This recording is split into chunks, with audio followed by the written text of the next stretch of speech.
In the shimmering world of global fame, where every smile is calculated for a camera angle and every tear carries a brand message, an uncrowned kingdom exists in the heart of California. This is not a kingdom of ancient stone castles or the rigid protocols of blue-blooded ancestry. This is the kingdom of media manipulation.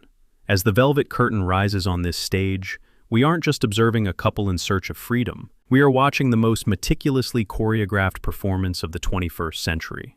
The protagonist, Meghan Markle, a woman who has successfully turned her life into a non-stop, high-stakes reality series. Let us begin with an image that seems, on the surface, profoundly sweet. A warm afternoon in Montecito, a social media post that sends millions into a flurry of admiration. A handwritten note, the elegant script of a dedicated flight crew, wishing a happy 8th anniversary to an exiled royal couple. It is perfect. It is heartwarming. It is, perhaps, a bit too perfect. If you are discerning enough to peer through the thick fog of public praise, you will see the hairline fractures appearing on the surface of this flawless facade. Is this a genuine moment of human connection, or is it a stunt, a tactical media maneuver designed to salvage a reputation that is crumbling at its very foundation? To understand why this card matters so much, we must travel back in time, into the pressurized cabins of transatlantic first-class suites. In the public eye, Meghan has tirelessly built the image of a humanitarian, a vessel of compassion. However, behind the closed doors of business class, stories from whistleblowers, staff members from British Airways itself, paint a drastically different portrait. They speak of the most difficult passenger they have ever encountered. They recount tales of impossible demands, a chilling coldness toward those serving her, and a strange, detached indifference toward her own children during the long hauls across the ocean. So, why would this same crew suddenly pen a note overflowing with love and adoration? The answer lies in a hidden corner of the aviation world that few travelers ever notice: the High Life Shop service. This is the place where money buys spontaneity. Do you want a gift delivered at 30,000 feet? Do you want a personalized message that looks stunning on an Instagram feed? With a few clicks and a payment process 72 hours before departure, the miracle is scheduled. The bitter truth behind that coincidental card may be nothing more than an itemized invoice sent directly to a PR firm. But why the desperation for this specific narrative now? To find the answer, we must look across the ocean to Geneva, Switzerland. Only days prior, an event billed as a massive turning point in Meghan's political and humanitarian career had taken place. She stood there, radiant in designer threads, ready to deliver a profound speech on child safety in the digital age. She expected a thundering crowd, the blinding flash of 1,000 cameras, and the adulation of the global elite. Instead, she was met with the freezing silence of reality. The square in Geneva was so empty that the echo of her own voice became a haunting reminder of her fading influence. 10 people. 10. That was the count. It wasn't an event, it was a public relations catastrophe. The international media, always hungry for a fall from grace, began to sharpen their knives. Headlines about waning star power and the end of the Sussex era began to ripple from London to New York. And that is precisely when the Montecito PR machine shifted into overdrive. In the world of high-level spin, there is a strategy known as flood the zone. When a catastrophic negative story breaks, the objective isn't to explain it away. It is to drown it in a wave of new, shinier, louder content. The British Airways card was the first gambit in this game of damage control. She needed the world to forget the 10 people in Geneva and focus on the love she received in the clouds. The play continued with a series of candid, yet cinematic photographs. Passionate kisses shared over a lemon elderflower cake, the exact flavor of the historic royal wedding cake from years ago. Every detail was a psychological trigger, designed to evoke memories of the fairy tale wedding the world once rooted for. But look at the angles. Look at the crispness of the resolution. These aren't the blurry snaps of a husband in love with his wife. They are the products of professional lenses, captured by those who know exactly when the shutter needs to click to create the most accidental perfection. The hypocrisy reaches a fever pitch when we recall the very reason they claimed to flee the British monarchy: the right to privacy. They told us they wanted to protect their children from the prying eyes of the press.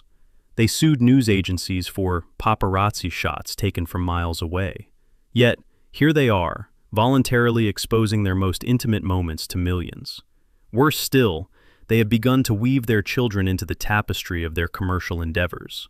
Archie and Lilibet, children who allegedly required absolute shielding, are now appearing as background actors in a long-running drama, used to boost engagement for scented candles and lifestyle brands. There is a jagged, uncomfortable truth here.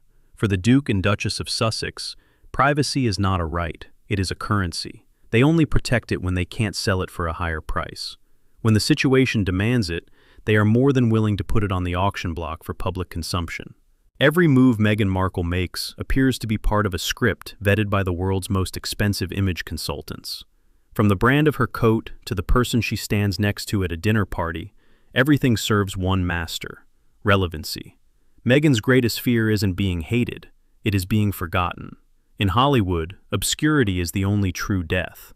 When you are no longer a working royal, when the stories of grievance against your in-laws have become repetitive and stale, what do you have left to sell? You must sell your life. You must turn every anniversary into a global event and every flight into a performance of virtue. But this is a dangerous game. The public is not blind. They can be misled once, perhaps twice. But when the machinery becomes this visible, the backlash arrives like a storm. The calculated leak of that card to People magazine, her unofficial mouthpiece, immediately following the Geneva failure, revealed a scent of desperation. It wasn't the act of a happy woman enjoying her life. It was the act of a strategist trying to plug the holes in a sinking ship. We are witnessing the rise of a new kind of power, power based on the manipulation of emotion. Meghan doesn't need you to believe her. She only needs you to feel something, be it inspired or outraged. As long as her name is in your mouth, she is winning. But if you look closely at her eyes in those photos, you see it. There is an emptiness there. The exhaustion of an actress who has been playing a role for far too long, without a single day off. Part 1 of this journey ends here, at the threshold of truth and artifice. We have seen how a simple card can be used to mask a hollow square in Switzerland. We have seen how privacy is sacrificed at the altar of a PR campaign. But what we are about to uncover in the next chapter is far more chilling.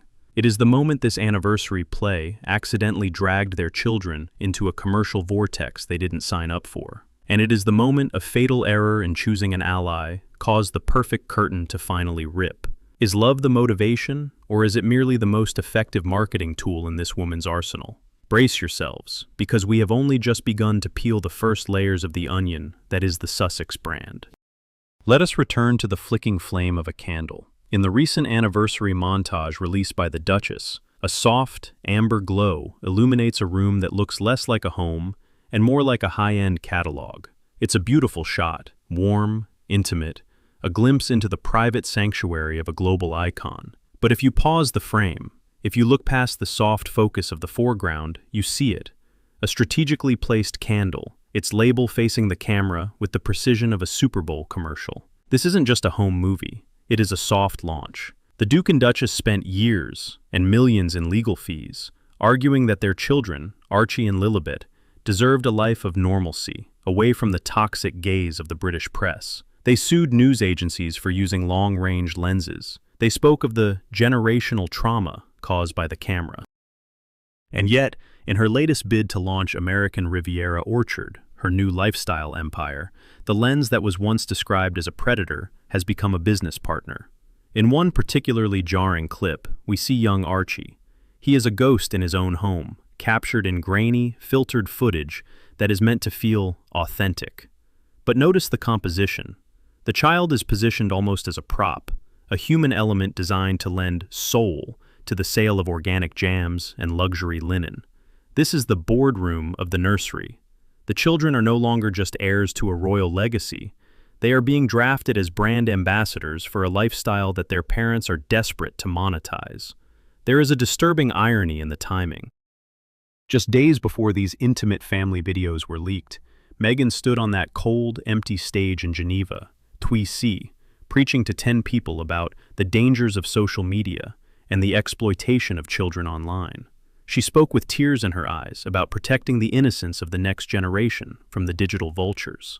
And then, she flew home and uploaded her own children to the very platform she had just decried. Critics have pointed out a recurring theme in these family glimpses: the statue effect. In almost every video released by the Sussexes, the children are never seen playing naturally. They are seen in staged, rigid poses, looking at flowers, sitting perfectly still in pajamas, or walking away from the camera. They aren't living, they are posing. They have been transformed into symbolic children, icons of a perfection that doesn't exist, used to distract the public every time a business deal fails or a public appearance flops. But the desperation of the flood the zone strategy doesn't stop at the nursery door. It extends to the company they keep. And this is where the curtain truly begins to rip. After the humiliation of the Geneva trip, the empty square, the yawning onlookers, the realization that her humanitarian brand was losing its gravity, Meghan sought out a new kind of validation. She was seen, radiant as ever, in a selfie with Willa Ridman, a high-ranking Finnish politician. To a casual observer, it was just another power dinner in a life of elite networking. But a simple Google search reveals the rot beneath the surface. Willa Ridman is not just a politician. He is a man haunted by shadows. He has faced harrowing allegations of sexual harassment toward young women and girls. He has been accused of sending racist, derogatory text messages. He represents the very antithesis of the intersectional feminist and voice for the marginalized that Meghan Markle claims to be. How does the global ambassador for women find herself smiling for a selfie with a man facing such accusations? Her team was quick to activate the damage control. They whispered to their preferred outlets that she didn't know who he was, that it was a group dinner, and that she was merely being polite. But Ridman's own posts told a different story, one of a deliberate dinner with Meghan. In the world of high-level diplomacy and PR, ignorance is not an excuse. It is a confession of incompetence. The truth is, when you are losing your grip on the global stage, you stop being picky about who holds the ladder for you. The Geneva failure proved that the royalty without the responsibility experiment was failing. The public is tired of the grievances. The victim narrative has reached its expiration date. And so, Part 2 leaves us with a haunting question. What happens when the perfect wife and the protective mother archetypes are revealed to be nothing more than marketing personas? We have seen the children used as props for candles. We have seen the humanitarian mired in a selfie scandal with a controversial figure. The veneer is cracking. The American Riviera is starting to look like a mirage. But wait, because in the next chapter, we look at the ultimate stunt, the one that involves the ghost of a mother-in-law she never met. We will explore the cosplay of Catherine and why Meghan's obsession with the future Queen of England has become her greatest liability. The stage is set, the lights are dimming, and the audience is finally starting to look behind the props. If the first 2 chapters of this saga revealed the mechanical gears of the Sussex PR machine and the commercialization of their family life, Part 3 plunges us into the psychological labyrinth of identity. In the sun-drenched hills of Montecito, a strange phenomenon is occurring, a high-stakes game of identity theft of the spirit.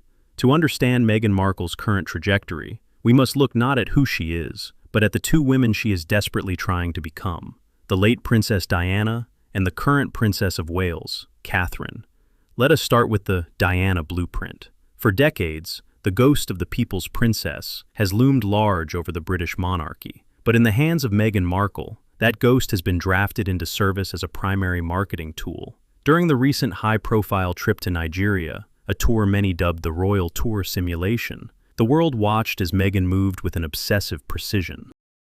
Every tilt of the head, every lingering touch with a stranger, every choice of jewelry was a sepia-toned echo of a mother-in-law she never met. The cameras captured her in a backless, sand-colored dress, draped in a gold collar, standing before the Nigerian people. To the casual observer, it was fashion. To the analyst, it was a seance. She was channeling the iconic 1990s aesthetic of Diana, attempting to wrap herself in the same cloak of tragic humanitarianism that once defined the Princess of Wales. But there is a fundamental difference that the public is beginning to sense. Diana's power came from her vulnerability within a rigid system she couldn't escape. Meghan's performance comes from a woman who escaped the system and now realizes that, without it, she is just another celebrity in a sea of influencers. But the most jarring aspect of this psychological theater is what critics have called the cosplay of Catherine. There is a silent, invisible Cold War being fought across the Atlantic. On one side, we have Catherine, the Princess of Wales, a woman who represents the keep calm and carry on ethos of the old guard. On the other, we have Meghan, who represents the speak your truth culture of the new world. Yet, whenever Catherine makes a move, whenever the Princess of Wales gains the sympathy or admiration of the global public, the Montecito machine reacts with the speed of a reflex. Notice the timing. When Catherine released her deeply moving, personal video addressing her health and her family, the world stopped to offer a moment of genuine grace. What was the response from the California camp? Within hours, a leak regarding a new product line, a coincidental paparazzi shot of a casual outing, or a sepia-toned memory of a past royal event. This is not just competition, it is a frantic attempt to occupy the same psychological space in the public mind. In part 1, we discuss the flood the zone strategy. Here, it evolves into mirroring. If Catherine is seen as the dutiful mother, Meghan releases a series of staged photos in her closet, with young Lilibet at her feet, the statue effect we discussed in part 2. She is attempting to claim the archetype of the iconic mother, but the resolution is too high, the clothes are too designer, and the gaze is always too aware of where the lens is hiding. The irony is profound. Meghan Markle claimed she left the United Kingdom to find her own voice and to live a life free from the suffocating protocols of the palace. And yet, she has spent the last 4 years meticulously recreating a version of that life in California. She uses royal titles on jam jars. She demands royal-level security at casual dinners. She embarks on quasi-royal tours in Africa and South America. She is a woman who turned down the job but keeps showing up to the office in the uniform. Why this obsession with the royal blueprint? Because the Sussexes have discovered a terrifying truth. Harry and Meghan, as individuals, are not a billion-dollar brand. Prince Harry and the Duchess are. Without the proximity to the crown, even a proximity defined by conflict, the value of their stock plummets. But as the cosplay of Catherine continues, the Diana Delusion is starting to fray at the edges. The world is beginning to see the Nigeria trip and the Geneva speech not as acts of service, but as episodes of a pilot that was never picked up for a second season. We have seen the cards, we have seen the boardroom in the nursery, and now we have seen the identity crisis of a woman trying to out-Diana Diana. But there is one final, cold reality that no amount of PR can mask. It is the one thing that truly keeps the lights on in Montecito. In the next chapter, we dive into the failing empire. We will look at the financial desperation behind the American Riviera orchard, and why the Sussex's Hollywood dream is turning into a nightmare of broken contracts and empty bank accounts. The bill is coming due, and the currency of grievances is no longer being accepted. The mirror is cracking, and the reflection is starting to fade. If the previous chapters were a psychological study of masks and mirrors, Part 4 is an autopsy of a business plan. Behind the high walls of the $14 million Montecito estate, a new sound has begun to drown out the chirping of the California cicadas, the rhythmic, unrelenting ticking of a financial clock. The dream was simple, or so they told the world. Move to America, trade royal duty for corporate impact, and build a billion-dollar brand that would rival the likes of Oprah or the Obamas. But in 2024, the Sussex empire is no longer an expanding territory. It is an itemized list of overheads. To maintain the lifestyle of a global icon without the sovereign grant, you don't just need money, you need an industrial, never-ending supply of it. Private security, public relations firms on 2 continents, a staff of assistants, and the sheer maintenance of a mansion that demands 5 figures a month just to keep the lights on. This is the hidden engine behind the flood the zone strategy we've explored. Every spontaneous photo, every leaked flight card, every quasi-royal tour isn't just about ego, it's about survival. Because in Hollywood, the moment your cultural currency stops circulating, the banks stop calling. The first major crack in the hull appeared in the summer of 2023, when the Spotify deal, once hailed as a $20 million landmark, went up in flames. It wasn't just the termination of the contract that hurt. It was the epitaph written by Bill Simmons, a high-ranking Spotify executive, who famously labeled the couple the F-ing grifters. That single word, grifters, did more damage than 1,000 tabloid headlines. It suggested that the product being sold was hollow. It implied that the humanitarian brand was a subscription service with no new episodes. Which brings us to the most desperate pivot yet: American Riviera Orchard. The world watched in a mix of confusion and fascination as Meghan Markle, the woman who once dined with heads of state and addressed the United Nations, began sending out 50 numbered jars of strawberry jam. Let the gravity of that sink in. The global icon, who promised to change the world's digital landscape, is now competing with artisanal farm stands in Santa Barbara. To the elite analysts, this isn't a lifestyle brand, it's a jam jar mirage. It is a frantic attempt to find a revenue stream that doesn't involve complaining about the British royal family, because even their most loyal fans are suffering from outrage fatigue. The problem is that a lifestyle brand requires a lifestyle people actually want to emulate. But when your brand is built on the twin pillars of victimhood and exclusion, how do you sell domestic bliss? This financial pressure is what led to the Geneva disaster, mentioned in Part 1. Meghan needed that speech to go viral to prove to Netflix, the last remaining giant in her corner, but her voice still carries weight. She needed the adulation of the Swiss elite to secure the next season of her cooking show or her polo documentary. Instead, she got 10 people in a square and the yawning woman in a pink jacket. Netflix is watching. They aren't a charity. They are a data-driven machine. They have seen the numbers for Spare. They have seen the declining interest in the Sussex documentaries. The word from the industry is that the golden handcuffs are tightening. The streaming giant wants content, and content in the Sussex world has always meant one thing: the royal family. Meghan and Harry are caught in a lethal paradox. To pay for their lifestyle, they must remain royal. But to remain royal in America, they have to keep the conflict with the palace alive. Yet, the more they attack the palace, the more they alienate the very A-list crowd, the Clooneys, the Spielbergs, the Obamas, who prize discretion above all else. They are becoming the people that everyone invites to the party for the drama, but no one wants to sit next to at dinner. The hemorrhaging isn't just about money, it's about loyalty. One by one, the Sussex Survivors Club, the long list of high-level staff who have resigned from Archewell, continues to grow. From chiefs of staff to global press secretaries, the revolving door at Montecito suggests a leadership style that is as pressurized as the cabins Meghan supposedly finds so difficult. And so, we find ourselves back at the beginning. The anniversary kiss, the flight cruise card, the staged photos. They aren't celebrations. They are proof-of-life videos for investors. They are a signal to the world that the brand is still thriving, even as the foundations turn to sand. But as the empire struggles to find its footing, a new and darker storm is gathering. It's a storm that involves the one thing Harry and Meghan cannot control: the law. In the next chapter, Part 5, The Legal Minefield, we look at the high-stakes court battles that are threatening to expose the one thing the Sussexes fear most: their own private communications.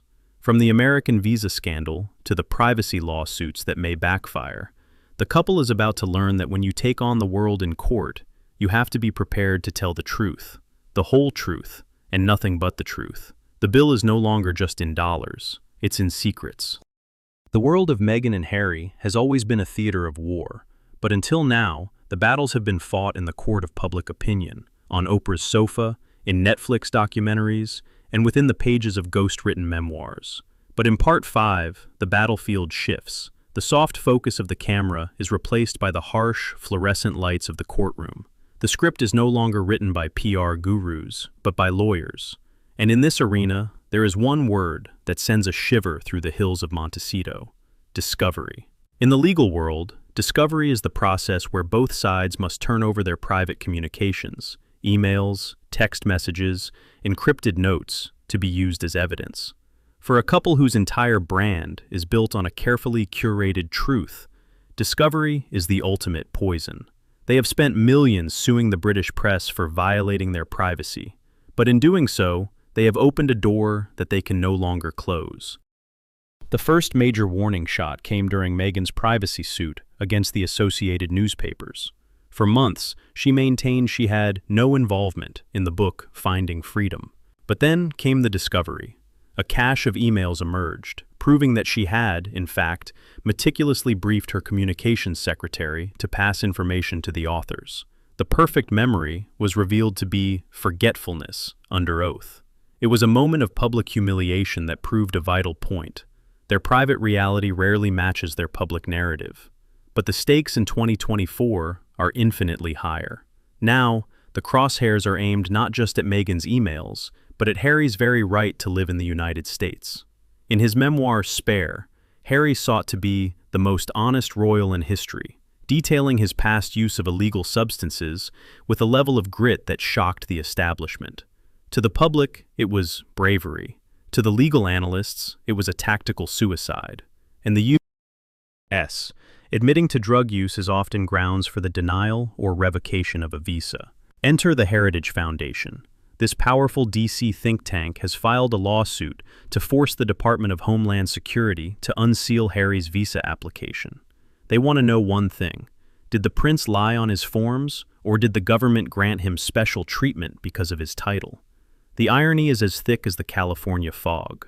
Harry and Meghan fled the UK, claiming they were being hunted by the press and denied protection.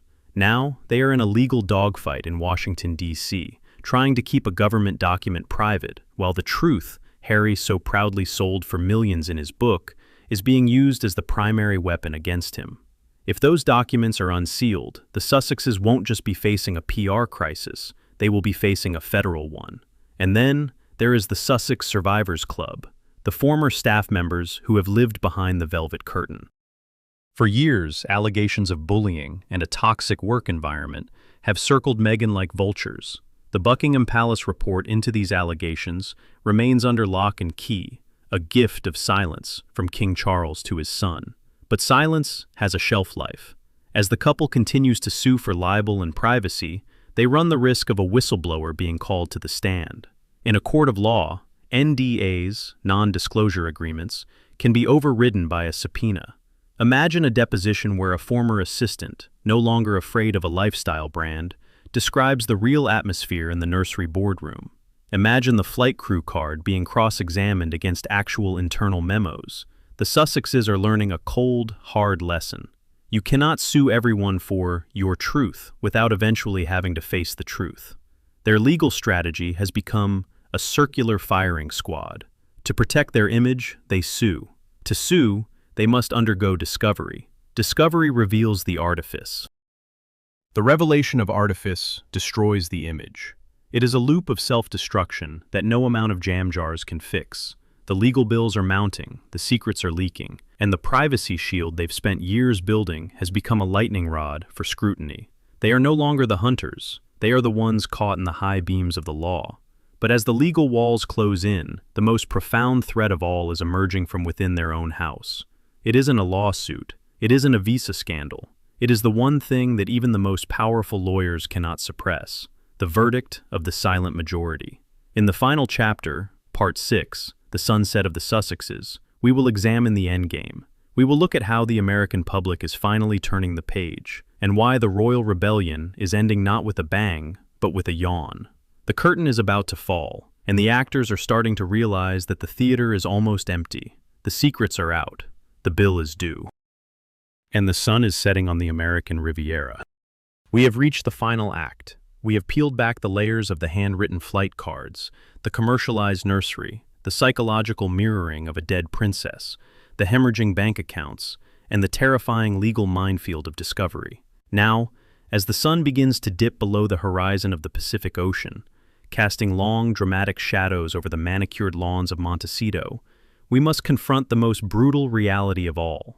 In the world of the Sussexes, there has always been a noise, a constant, vibrating hum of controversy, grievance, and high-production drama. But in the final act of 2024 and beyond, that noise is being replaced by something far more lethal to a celebrity brand: silence. For 4 years, Harry and Meghan's primary product was the conflict. They were the royal rebels, the whistleblowers of the monarchy, the tragic lovers fleeing a medieval institution. But the royal rebellion has a fundamental flaw.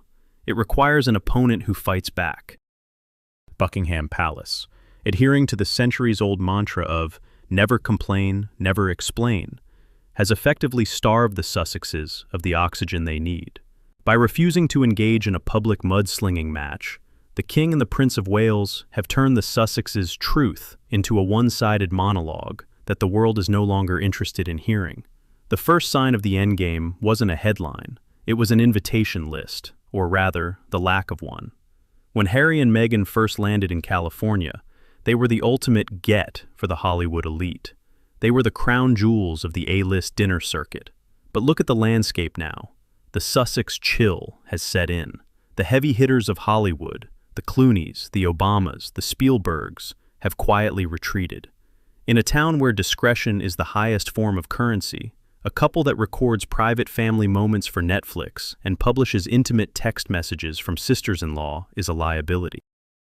You don't invite someone to dinner if you're afraid your table talk will end up in the prologue of a paperback memoir. The status shift has been tectonic. They have transitioned from being global icons to being content.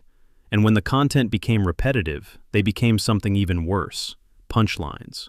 When South Park and Family Guy turned their satirical lenses on the worldwide privacy tour, the damage was irreversible. Satire is the point of no return for a brand built on self-importance.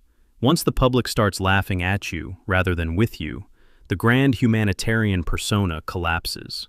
The 10 people in the square at Geneva weren't just a low turnout, they were a symptom of a global unfollowing. But perhaps the most telling sign of the sunset is the bifurcation of the brand. Notice the recent shift in their public appearances.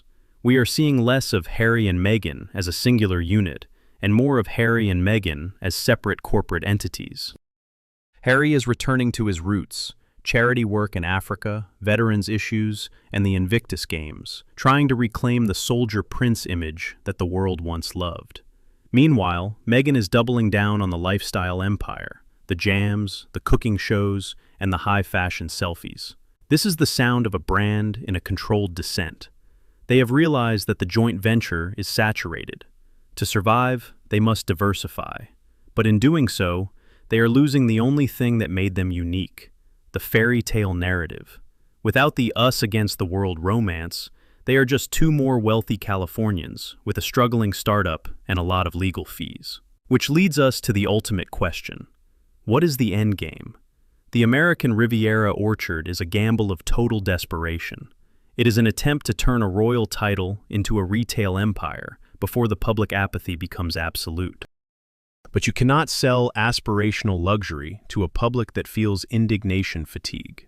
You cannot preach about child safety while your own children are being used as background props for a candle launch. The contradictions have become too heavy for the brand to carry.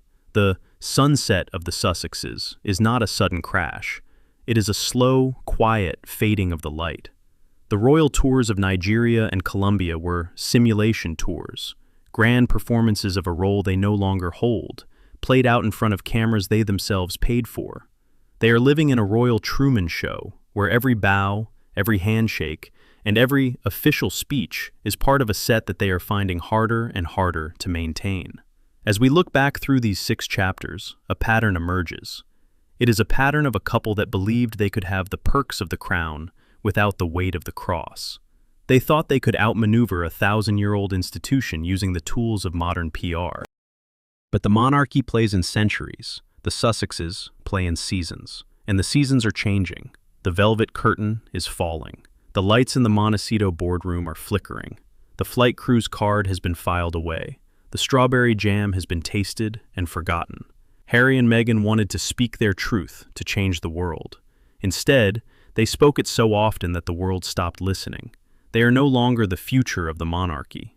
They are a cautionary tale of what happens when you trade duty for fame, and then find out that fame is a fickle master. The story of the Sussexes began with a wedding that captivated billions. It is ending in a quiet California sunset, with a couple looking out over the ocean, wondering which stunt is left to pull, while the rest of the world has already turned the page. The play is over. The audience has gone home, and the only thing left on the stage is the ghost of a crown that they threw away. Epilogue, the final verdict. Was it worth it? The $100 million Netflix deal, the numbered jam jars, the simulation tours, and the fractured family ties? As always, the final verdict belongs to you. Is Meghan Markle a visionary who escaped a gilded cage to build a modern empire? Or is she a master of artifice who accidentally staged the destruction of her own legend? The comments section is now your courtroom. Let the discussion begin. And don't forget to subscribe, because in the world of high-stakes power, the next curtain is always about to rise.